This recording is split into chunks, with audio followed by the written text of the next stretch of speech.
ಮೊದಲನೇದಾಗಿ congratulations. Bangle ಬಂಗಾರಿಯಾಗಿ ಇವರು ಬಂದಿದ್ದಾರೆ ಇವತ್ತು.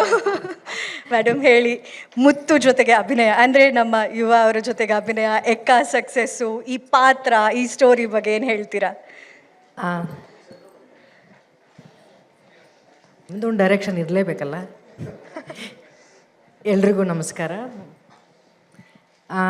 ಸಿನಿಮಾ ಒಪ್ಕೊಳ್ಳೋದಕ್ಕೆ ತುಂಬ ದೊಡ್ಡ ಕಾರಣ ಏನು ನನಗೆ ಬೇಕಾಗಿರಲಿಲ್ಲ. ಈ ಸಿನಿಮಾದಲ್ಲಿ ನನಗೆ ಪಾತ್ರ ಹೇಳೋದಕ್ಕೆ ರೋಹಿತ್ ಸರ್ ಅವರು ಕಾಲ್ ಮಾಡಿದ್ರು. ರೋಹಿತ್ ಸರ್ ಅವ್ರು ಕಾಲ್ ಮಾಡ್ತಿದ್ದಂಗೆ ಹೇಳಿದೆ, ನೀವು ಪಾತ್ರನೇ ಹೇಳಬೇಕಾಗಿಲ್ಲ, ನೀವು ಡೈರೆಕ್ಟ್ರು ಅಂತ ಗೊತ್ತಾದಮೇಲೆ ಅಂತ. ಅವರ ಸಿನಿಮಾ ಡೈರೆಕ್ಷನಲ್ಲಿ ನಾನು ಅಭಿನಯಿಸಿದ್ದೀನಿ, ರತ್ನದ ಪ್ರಪಂಚ. ಅದಾದ ನಂತರ ನಾನು ಕೇವಲ ಕಲಾವಿದೆಯಾಗಿ ಇರಲಿಲ್ಲ, ನಾನು ಅವರ ಅಭಿಮಾನಿಯಾಗಿದ್ದೆ.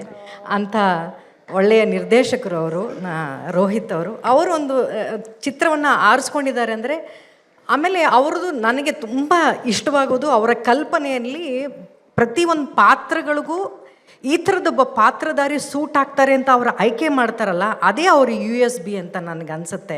ಬೇರೆ ಯಾರೂ ಕಲ್ಪನೆನೇ ಮಾಡಿರಲ್ಲ ಆ ಥರದ್ದು ಪಾತ್ರಗಳನ್ನು ಇವ್ರು ಮಾಡಬಹುದು ಅಂತ. ಆ ಥರದ ಪಾತ್ರಗಳನ್ನು ಅವ್ರು ಆಯ್ಕೆ ಮಾಡ್ತಾರೆ. ಹಾಗಾಗಿ ನಾನು ಈ ಪಾತ್ರ ಮಾಡ್ತೀನಿ ಅಂತ ನಾನು ಒಪ್ಕೊಂಡೆ. ಅದಾದಮೇಲೆ ನೆಕ್ಸ್ಟ್ ಒಂದು ಹಂತ ಇದೆ. ಡೈರೆಕ್ಟ್ರು ಕತೆ ಒಪ್ಪಿಸಿದ ಮೇಲೆ ನೆಕ್ಸ್ಟು ಒಂದು ಸ್ಟೇಜ್ ಇದೆಯಲ್ಲ, ಅದು ಯಾರು ಹೇಳಿ, ಒಬ್ಬ ಪ್ರೊಡ್ಯೂಸರ್ ಫೋನ್ ಮಾಡ್ತಾರೆ. ಓಕೆ, ತುಂಬ ಜಾಣ್ಮೆಯಿಂದ ಈ 3 ಜನ ಒಬ್ಬರನ್ನ ಆ ಕೆಲಸ ಮಾಡಕ್ಕೆ ಬಿಟ್ಟಿದ್ರು. ಅದು ಜಯಣ್ಣ ಅವ್ರು ಫೋನ್ ಮಾಡಿದ್ರು ನನಗೆ. ನಮ್ಮ ಅಣ್ಣ ತುಂಬ ಇಂಟ್ರೊಡಕ್ಷನ್ ಕೊಟ್ಟಿದ್ದ ಇವ್ರ ಬಗ್ಗೆ. ಅಣ್ಣಂಗೆ ತುಂಬ ಪ್ರೀತಿ ಇರುವಂಥ ಒಬ್ಬ ನಿರ್ಮಾಪಕರು. ಹಾಗಾಗಿ ಬಹುಶಃ ಡೈರೆಕ್ಟ್ರ್ ಕತೆ ಹೇಳೋದು ಎಷ್ಟು ಲೆಂತಿ ಇತ್ತೋ ಅದಕ್ಕಿಂತ ಕಡಿಮೆ ಇತ್ತು ನಾನು ಒಪ್ಕೊಂಡಿದ್ದು. ಅಷ್ಟು ಪ್ರೀತಿಯಿಂದ ನಮ್ಮನ್ನು ಆ ಸಿನಿಮಾ ಒಳಗಡೆ ಬರಮಾಡ್ಕೊಂಡ್ರು. ಆ ಹಿರಿತನ ಇದೆಯಲ್ಲ, ಬಹುಶಃ ಮಾಸ್ತಿಯವರೇ ಅವ್ರು ಹೊಟ್ಟೋದ್ರ ಸಿನಿಮಾ ಒಪ್ಪಿಸ್ಬೇಕಾದ್ರೆ, ಅವ್ರದ್ದೊಂದು ಚೌಕಟ್ಟಿನಲ್ಲಿ ನಮ್ಗೆ ಸಿನಿಮಾ ಒಪ್ಪಿಸ್ಬೇಕಾದ್ರೆ ಕೆಲವು ಮಾತುಗಳು ಹೇಳ್ತಾರಲ್ಲ, ಮಾಸ್ತಿಯವರ ಡೈಲಾಗಿಗಿಂತ ಮಸ್ತಾಗಿತ್ತು ನನಗದು. 2 ಮಾತು ನಾವು ನೆಕ್ಸ್ಟ್ ಮಾತಾಡೋಕ್ಕೆ ನಮಗೆ ಚಾನ್ಸೇ ಇರಲಿಲ್ಲ. ಅವ್ರು ಏನೋ ಒಂದು ಹೇಳ್ತಾರೆ, ಆಯಿತು ಸರ್ ಅಂತ ನಾವು ಒಪ್ಕೊಂಡ್ಬಿಡ್ಬೇಕು. ಅಷ್ಟು ಒಳ್ಳೆಯ ಪದಗಳನ್ನು ಜೋಡಿಸಿ ಅವರು ನನ್ನ ಈ ಸಿನಿಮಾಗೆ ಒಪ್ಸಿದ್ರು. ಅದಾದಮೇಲೆ ನನ್ನ ಪಾತ್ರ ಅದು ಅವ್ರು ಕಂಡಂಥ ಕನಸು. ಪಾತ್ರ ಪುಟ್ಟದು ದೊಡ್ಡದು ಅಂತ ನಾನು ಅಂದ್ಕೊಳ್ಳಲ್ಲ. ನಾನು ಇಂಡಸ್ಟ್ರಿಗೆ ಬಂದು 35 ವರ್ಷ ಆಯಿತು. ಇವತ್ತಿಗೂ ಕೂಡ ಈ ವರ್ಷ ನನ್ನ 2 ಸಿನಿಮಾ ಸಕ್ಸಸ್ಫುಲ್ ಆಗಿದೆ. ಆ ಸಿನಿಮಾದಲ್ಲಿ ನಾನಿದ್ದೀನಿ ಅನ್ನೋದೇ ನನಗೆ ತುಂಬ ಹೆಮ್ಮೆಯ ವಿಚಾರ. ಹಾಗಾಗಿ ನನ್ನ ಯಾವುದೇ ಪಾತ್ರಕ್ಕೆ ನನ್ನನ್ನು ಕರೆದ್ರೆ ಅದು ನಾನು ಮೊದಲು ಕನಸು ಕಾಣ್ತೀನಿ. ಯಾಕಂದರೆ ಇಂಡಸ್ಟ್ರಿಗೆ ಬರುವ ಹೊಸದ್ರಲ್ಲಿ ನಮ್ಮ ತಂದೆ ನಮ್ಮ ತಾಯಿ ಒಂದು ಪಾತ್ರಕ್ಕೆ ಅವ್ರು ಎಷ್ಟು ಕಷ್ಟಪಡ್ತಿದ್ರು. ಕನಿಷ್ಕ ಹೋಟ್ಲಲ್ಲೆಲ್ಲ ಓಡಾಡಿಕೊಂಡು ನಮ್ಮ ತಂದೆ ನಮ್ಮ ಫೋಟೋ ಇಟ್ಕೊಂಡು ಆ ಪ್ರೀತಿ, ಆ ಗೌರವ ಆ ಪಾತ್ರದ ಮೇಲೆ ಇವತ್ತಿಗೂ ನನಗಿದೆ. ಹಾಗಾಗಿ ಯಾರಾದರೂ ನನಗೆ ಪಾತ್ರ ಕೊಡ್ತೀನಿ ಅಂತ ಬಂದಾಗ ಆ ಪಾತ್ರ ಹೇಗಿದೆ, ಚಿಕ್ಕದ ದೊಡ್ಡದ ನಾನು ನೋಡೋದೇ ಇಲ್ಲಮ್ಮ. ಅವಕಾಶ ಅನ್ನೋದೇ ತುಂಬ ದೊಡ್ಡದು ಅಂತ ನಾನು ಭಾವಿಸಿ ಒಂದು ಸಿನಿಮಾದಲ್ಲಿ ನಾನು ಅಭಿನಯಿಸ್ತೀನಿ. 3 ಜನ ನಿರ್ಮಾಪಕರು ಈ ಸಿನಿಮಾಗೆ ತುಂಬಾ ಖುಷಿಯಾಯಿತು. ಕಾರ್ತಿಕ್ ಅವರು, ಜಯಣ್ಣ ಅವರು, ಆಮೇಲೆ ಅಶ್ವಿನಿ ಅವರು. ನನಗೆ ಒಂಥರ ಏನಾಗುತ್ತೆ, ನಮ್ಮನ್ನು ಇಂಟ್ರೊಡ್ಯೂಸ್ ಮಾಡಿದ್ದೆ ಡಾಕ್ಟರ್ ರಾಜ್ಕುಮಾರ್ ಅಪ್ಪಾಜಿಯವರು.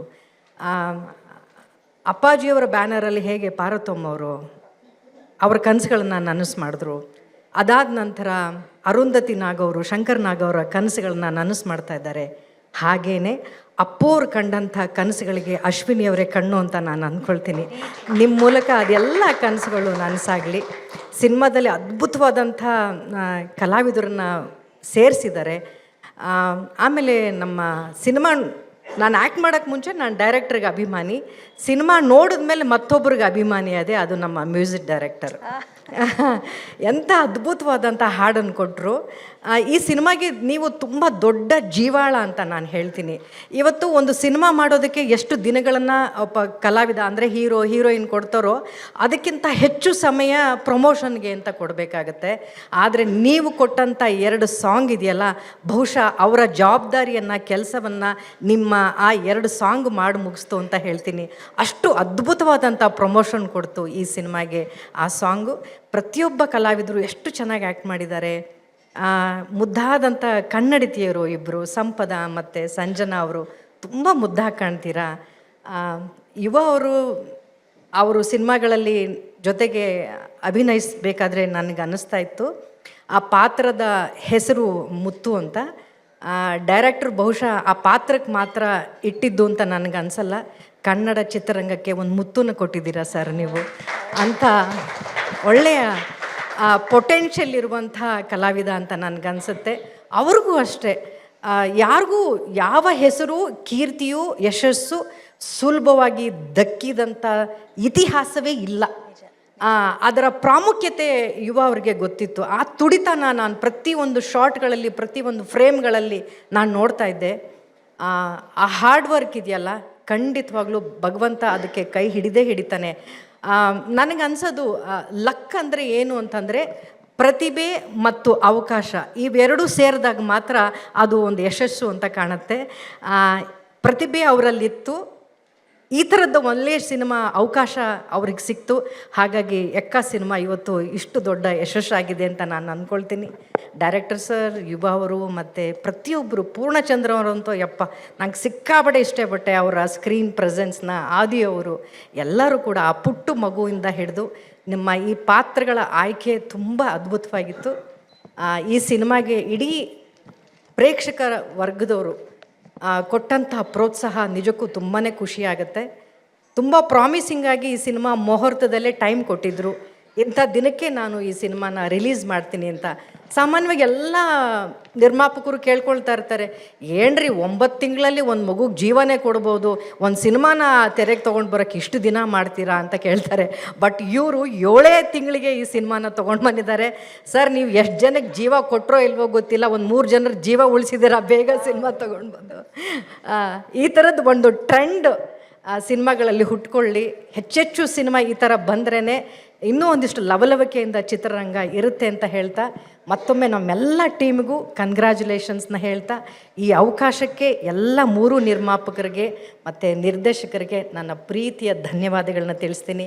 ಎಲ್ಲ ಮಾಧ್ಯಮದವರಿಗೆ, ಕನ್ನಡದ ಅಭಿಮಾನಿಗಳಿಗೆ ನಿಮ್ಮ ಆಶೀರ್ವಾದ ಸದಾ ಹೀಗೆ ಕನ್ನಡದ ಸಿನಿಮಾಗಳ ಮೇಲೆ ಇರಲಿ.